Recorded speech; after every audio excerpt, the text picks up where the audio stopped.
In early 2025, headlines in Business Insider and Reuters began telling a story that few could have predicted just a year before. Canadian grocery chains like Sobeys and Metro were cutting back sharply on American imports, promoting Made in Canada labels instead. Meanwhile, U.S. corn shipments to Canada had plunged, down 53% by May, amid a broader wave of agricultural boycotts tied to new tariffs from Washington. For decades, North American agriculture had been a model of cross-border integration. Now, containers of U.S. corn sat idle, not for quality concerns, but for the words on the package. How did the continent's most reliable agricultural partnership unravel so quickly? For decades, the agricultural relationship between the United States and Canada was defined by stability, predictability, and mutual benefit. Corn was a cornerstone of this trade. American farmers in Iowa, Illinois, and Nebraska grew massive surpluses, while Canadian food processors, feedlots, and ethanol producers relied on a steady flow of affordable, high-quality U.S. corn. The North American Free Trade Agreement, NAFTA, later modernized into the USMCA, ensured low tariffs and smooth customs procedures. It was a symbiotic arrangement. American farmers had a reliable market, and Canadian industries could plan their production around consistent imports. The system worked so well that few considered the possibility it could break down, yet cracks began to form. Political rhetoric about fair trade and domestic self-sufficiency started to dominate discourse in both countries. The turning point came in early 2025, when the U.S. administration, under mounting domestic pressure, imposed a fresh round of tariffs on Canadian steel, aluminum, and select agricultural products. While corn itself wasn't directly targeted, the move reignited trade tensions and stirred nationalist sentiment among Canadian consumers. Boycotts of U.S. products spread rapidly, fueled by viral social media campaigns urging shoppers to buy Canadian. Retailers like Sobeys Inc. and Metro Inc. quickly adapted, using the political climate to double down on marketing Canadian-grown produce and grains. At the same time, alternative suppliers, including Canadian farms and even overseas exporters, began stepping into the gap. What was once a fluid, cooperative agricultural flow between the two nations suddenly turned into a contested, politically charged arena. The seeds of mistrust were sown, setting the stage for a trade confrontation that would spill far beyond tariffs and touch the very identity of cross-border commerce. In February 2025, the White House announced what it framed as a decisive corrective to years of trade imbalances. While the measures targeted a range of sectors, from steel to manufactured goods, agriculture was woven into the broader strategy. The administration reimposed and expanded tariffs on Canadian steel and aluminum, echoing a move first made in 2018, and hinted at possible reviews of agricultural imports if domestic producers were undercut. Officials argued the new measures were necessary to protect U.S. jobs and industries in the face of what they called systemic undervaluation of Canadian exports. In speeches, trade representatives painted a picture of an America hemmed in by foreign competition, forced to reclaim its economic sovereignty. Though corn was not explicitly named in the tariff lists, U.S. policymakers framed the move as part of a larger campaign to leverage trade negotiations in Washington's favor, knowing full well that agriculture would inevitably be caught in the crossfire. For farmers in the Midwest, the administration's rhetoric was a double-edged sword.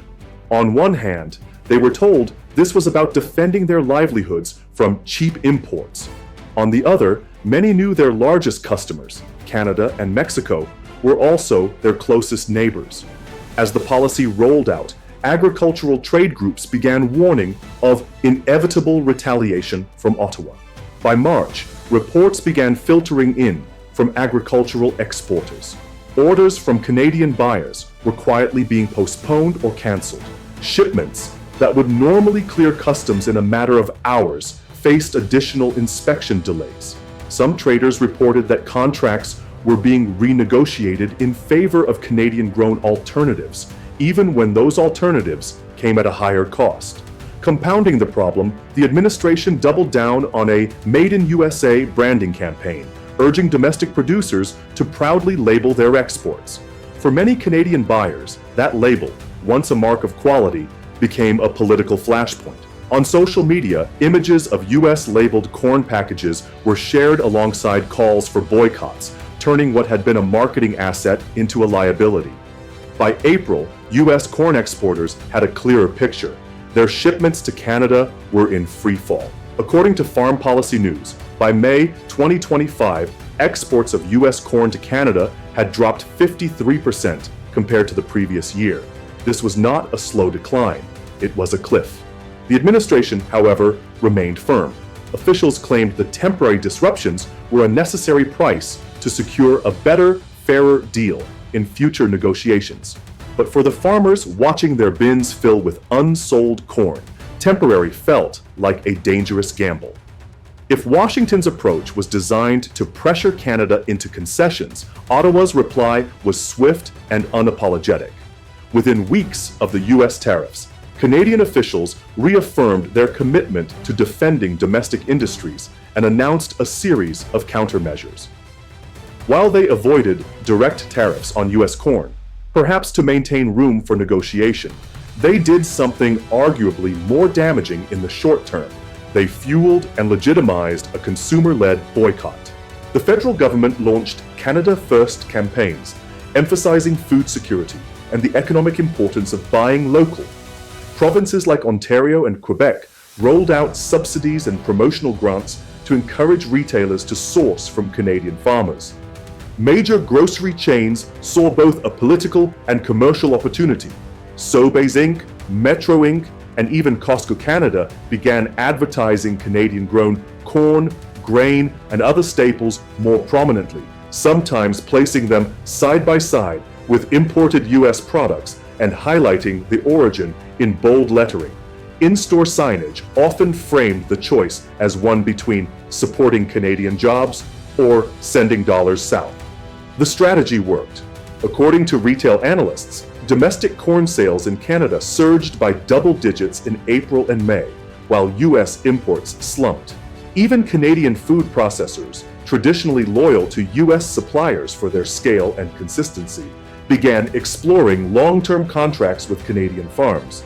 In some cases, they turned to imports from countries like Argentina or Ukraine, diversifying supply lines in ways that could permanently reshape the market.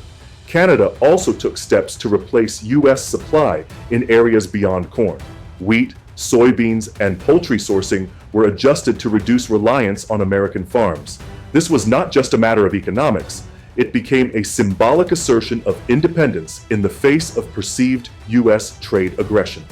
Behind closed doors, Canadian trade negotiators expressed frustration at what they saw as Washington's short-term muscle flexing at the expense of long-term partnership.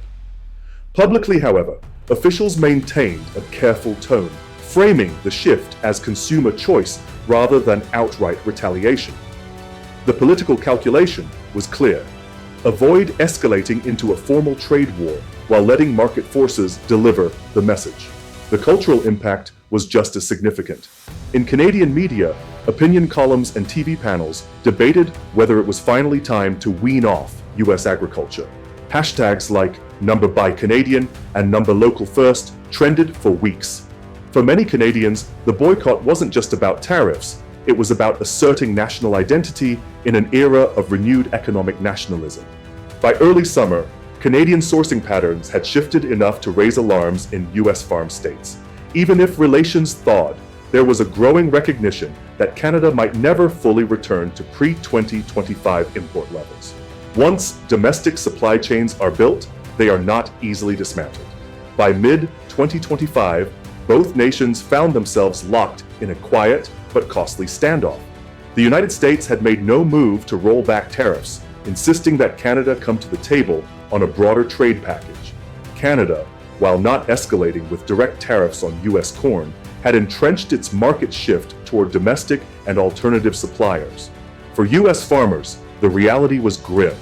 Warehouses in Iowa and Nebraska brimmed with unsold corn, forcing some to accept lower prices in other, more distant markets.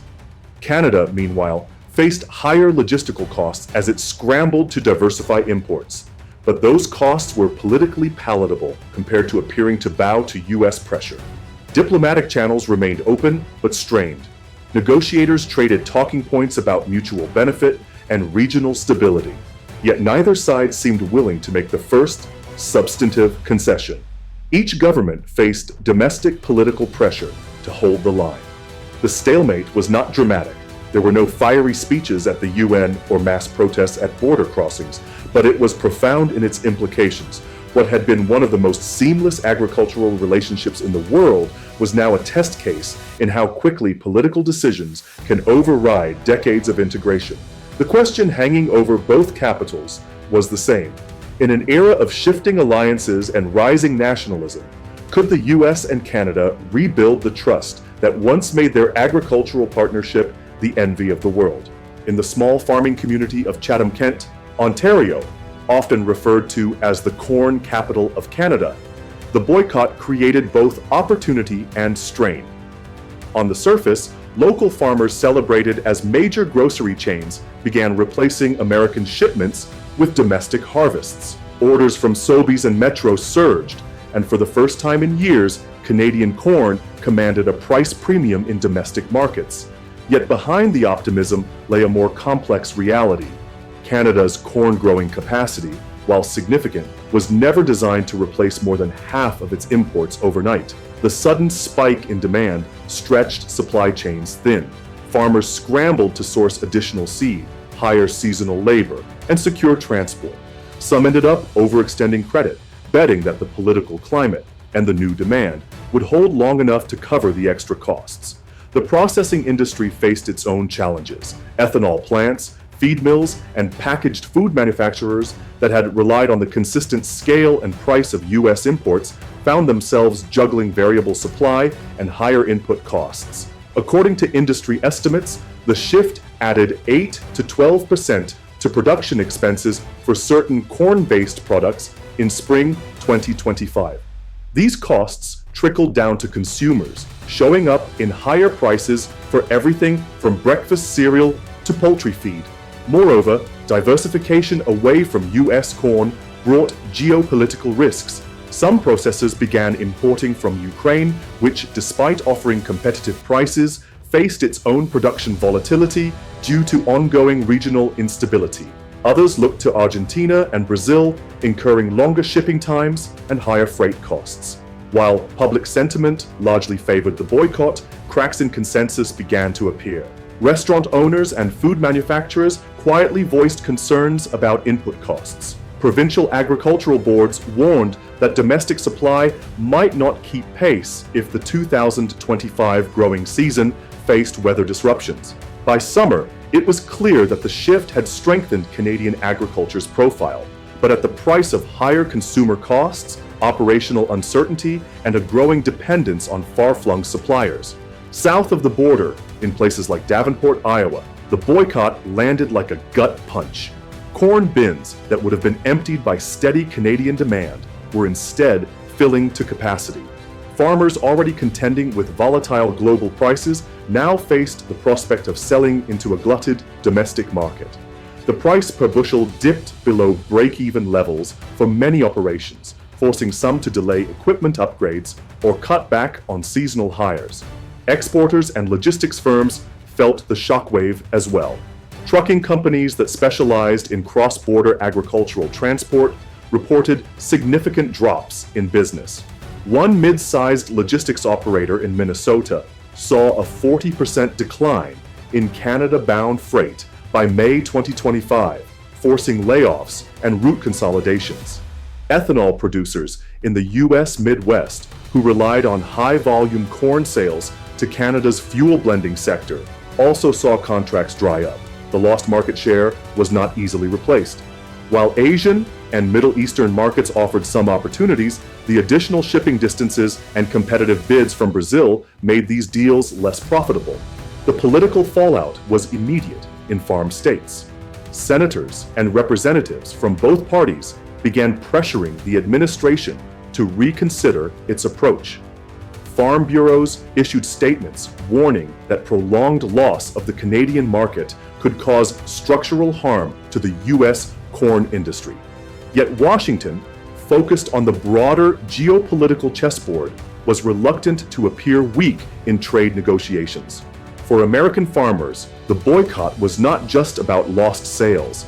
It was about losing a market that had been built over decades of trust and logistical efficiency.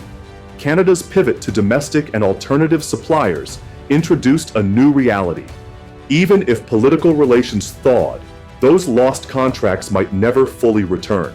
The disruption revealed a vulnerability in U.S. agricultural exports that had long been underestimated.